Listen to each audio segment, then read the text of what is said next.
നമസ്കാരം സുഹൃത്തുക്കളെ, tips and ട്രിക്സിലേക്ക് ഏവർക്കും സ്വാഗതം. നിങ്ങൾ ഒരുപാട് പേരായിട്ട് എന്നോട് ചോദിക്കുന്ന ഒരു കാര്യമാണ്, അല്ലെങ്കിൽ നിങ്ങൾ എപ്പോഴെങ്കിലും ചിന്തിച്ചിട്ടുള്ള ഒരു കാര്യമാണ്, degree level prelims rank file മുഴുവൻ പഠിക്കേണ്ട ആവശ്യമുണ്ടോ?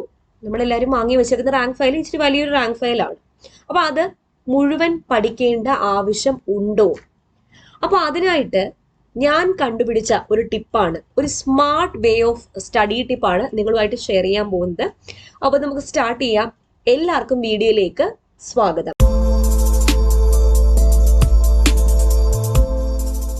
അപ്പൊ വീഡിയോയിലേക്ക് കടക്കുന്നതിന് മുന്നേ ഡെയിലി എക്സാംസ് പ്രാക്ടീസ് ചെയ്യുന്ന കാര്യം മറക്കണ്ട. അപ്പൊ നിങ്ങൾക്ക് ഡെയിലി എക്സാംസ് പ്രാക്ടീസ് ചെയ്യാൻ പറ്റിയ ഒരു ആപ്പ് ഞാൻ പറഞ്ഞു തരാം, ടോപ്പ് ലേണിംഗ് ആപ്പ്.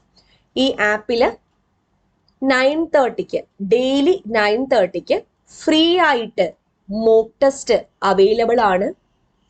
കൂടാതെ ലൈവ് ചലഞ്ചസും അവൈലബിൾ ആണ്. ലൈവ് ചലഞ്ചസ് എന്ന് പറയുമ്പോൾ സ്റ്റാർ വാർ എന്ന് പറയുന്ന ഒരു ഓപ്ഷൻ ഉണ്ട്.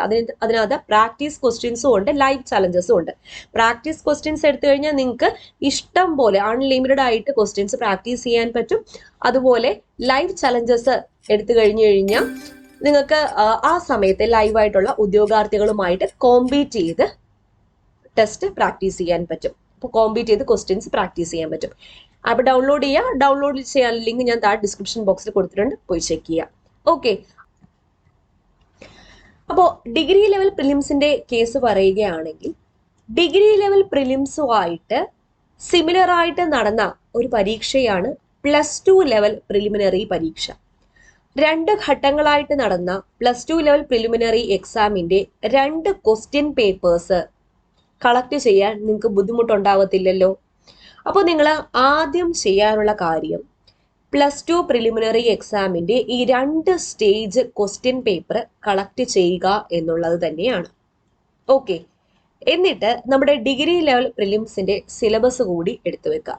എന്നിട്ട് ചെയ്യാനുള്ളത് +2 ലെവൽ ഫസ്റ്റ് സ്റ്റേജില് കേരള ഹിസ്റ്ററിന്ന് എത്ര ചോദ്യം ചോദിച്ചു, എത്ര മാർക്കിന് ചോദ്യം ചോദിച്ചു എന്ന് നിങ്ങളൊരു വൈറ്റ് ഷീറ്റ് ഓഫ് പേപ്പറിൽ എഴുതുക. അതുപോലെ തന്നെ ഇവിടെ രണ്ടാമത്തെ സ്റ്റേജിൽ കേരള ഹിസ്റ്ററിന്ന് എത്ര മാർക്കിന് ചോദ്യം ചോദിച്ചു. അതുപോലെ ഇന്ത്യൻ ഹിസ്റ്ററി എടുക്കാം. ഇന്ത്യൻ ഹിസ്റ്ററിയിൽ +2 ലെവൽ ഫസ്റ്റ് സ്റ്റേജിന് എത്ര മാർക്കിന് ചോദ്യം ചോദിച്ചു, സെക്കൻഡ് സ്റ്റേജിന് എത്ര മാർക്കിന് ചോദ്യം ചോദിച്ചു. അതുപോലെ ഓരോ ടോപ്പിക്കും എടുക്കുക. അപ്പൊ നിങ്ങൾക്ക് ഏകദേശം ഒരു ഐഡിയ കിട്ടും. അതായത് കേരള ഹിസ്റ്ററി നമ്മൾ എത്ര ഫോക്കസ് ചെയ്ത് പഠിക്കണം, ഡീപ്പായിട്ടുള്ള സ്റ്റഡി വേണോ അതോ SCRT ബേസ്ഡ് ആയിട്ട് പഠിച്ചാൽ മതിയോ എന്ന് നമുക്ക് ഐഡിയ കിട്ടും. ക്വസ്റ്റ്യനും നോക്കാം, ക്വസ്റ്റ്യൻ എവിടെ നിന്നാണ് വന്നിരിക്കുന്നത് എന്ന് ഒരു അനാലിസിസ് നടത്താം. അതുപോലെ തന്നെ ഇന്ത്യ ഹിസ്റ്ററി, വേൾഡ് ഹിസ്റ്ററി അങ്ങനെ നോക്കാം. ഞാനിപ്പോൾ പറഞ്ഞുതരാം. +2 ഫസ്റ്റ് സ്റ്റേജിന് കേരള ഹിസ്റ്ററിന്ന് 2 ചോദ്യമാണ് വന്നിട്ടുള്ളത്. സെക്കൻഡ് സ്റ്റേജ് നോക്കുകയാണെങ്കിൽ 1 ചോദ്യമാണ് വന്നിട്ടുള്ളത്. അപ്പൊ നമുക്ക് എങ്ങനെ കൺക്ലൂഡ് ചെയ്യാം? 1 മുതൽ 2 മാർക്കിന് വരെയാണ് ഏത് കേരള ഹിസ്റ്ററിന്ന് ചോദ്യം വരാനുള്ള ചാൻസ്. അപ്പൊ നിങ്ങൾ സിലബസിൽ ഡിഗ്രി ലെവൽ പ്രിലിംസിന്റെ കേരള ഹിസ്റ്ററിയുടെ അവിടെ പോർഷൻ എഴുതി വെക്കുക. 1 to 2 മാർക്സിന് എക്സ്പെക്ട് ചെയ്യാം. അതുപോലെ ഇന്ത്യൻ ഹിസ്റ്ററി എടുക്കുകയാണെങ്കിൽ ഫസ്റ്റ് സ്റ്റേജിന് 1 മാർക്കിനാണ് ചോദ്യം വന്നിട്ടുള്ളത്. സെക്കൻഡ് സ്റ്റേജ് ആകുമ്പോൾ 2 മാർക്കിനാണ് ചോദ്യം വന്നിട്ടുള്ളത്. അപ്പം ഇന്ത്യൻ ഹിസ്റ്ററിയുടെ അവിടെ എഴുതാം 1 to 2 മാർക്കിന് ചോദിക്കാം. ഇനി വേൾഡ് ഹിസ്റ്ററി എടുക്കുകയാണെങ്കിൽ ഫസ്റ്റ് സ്റ്റേജിൽ 2 മാർക്കിനാണ് ചോദ്യം വന്നിട്ടുള്ളത്, സെക്കൻഡ് സ്റ്റേജിൽ 3 മാർക്കിന്. അപ്പൊ വേൾഡ് ഹിസ്റ്ററിയുടെ അവിടെ എന്ത് എഴുതുക? 2 to 3 മാർക്കിന് ചോദ്യം പ്രതീക്ഷിക്കാം. അപ്പൊ നമുക്ക് ഇത് 3 കൂടെ കമ്പയർ ചെയ്യുമ്പോൾ ഏതിനാണ് ഇമ്പോർട്ടൻസ് കൊടുക്കേണ്ടത് എന്ന് കിട്ടും. ഏതിനാണ്? വേൾഡ് ഹിസ്റ്ററിക്കാണ് ഇമ്പോർട്ടൻസ് കൊടുക്കേണ്ടത് എന്ന് കിട്ടും. അതുപോലെ അടുത്തത് ജോഗ്രഫി എടുക്കാം. വേൾഡ് ജോഗ്രഫി എടുക്കുമ്പോൾ +2 ഫസ്റ്റ് സ്റ്റേജ് 4 മാർക്കിനാണ് വേൾഡ് ജോഗ്രഫിന്ന് ചോദിച്ചിട്ടുള്ളത്. സെക്കൻഡ് സ്റ്റേജ് നോക്കുമ്പോഴത്തേക്കും 3 മാർക്കിനാണ് ചോദ്യം വന്നിട്ടുള്ളത്. അപ്പൊ എന്താണ്? 3 to 4 മാർക്സിന് ചോദ്യം വന്നിട്ടുണ്ട്. അങ്ങനെ ഓരോന്നും അനലൈസ് ചെയ്യുമ്പോൾ നിങ്ങൾക്ക് കിട്ടും എങ്ങനെ നമ്മുടെ സ്റ്റഡി അല്ലെങ്കിൽ ആ ഒരു രീതി മാറ്റണം എന്നുള്ളത് നിങ്ങൾക്ക് കിട്ടും. ഓക്കെ, പിന്നെ സയൻസ് ആൻഡ് ടെക്നോളജി. ഇവിടെ സയൻസിന് എത്ര മാർക്ക് വന്നിട്ടുണ്ടെന്ന് നമ്മൾ ഇവിടെ +2 ആണെങ്കിൽ സയൻസ് എന്ന് എടുത്തു.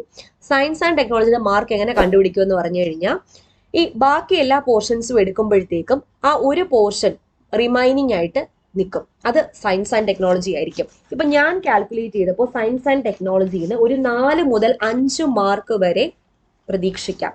4 മുതൽ 5 മാർക്ക് വരെ ചോദ്യങ്ങൾ സയൻസ് ആൻഡ് ടെക്നോളജി എന്ന് ഓവറോൾ ആയിട്ട് പ്രതീക്ഷിക്കാം. ഓക്കെ, അപ്പൊ ഇങ്ങനെ നിങ്ങളുടെ പഠന രീതി ഒന്ന് ചേഞ്ച് ചെയ്ത് ഇമ്പോർട്ടൻസ് കൊടുക്കേണ്ട സബ്ജക്റ്റിന് കൂടുതൽ ഇമ്പോർട്ടൻസ് കൊടുത്ത് പഠിച്ചു നോക്കൂ.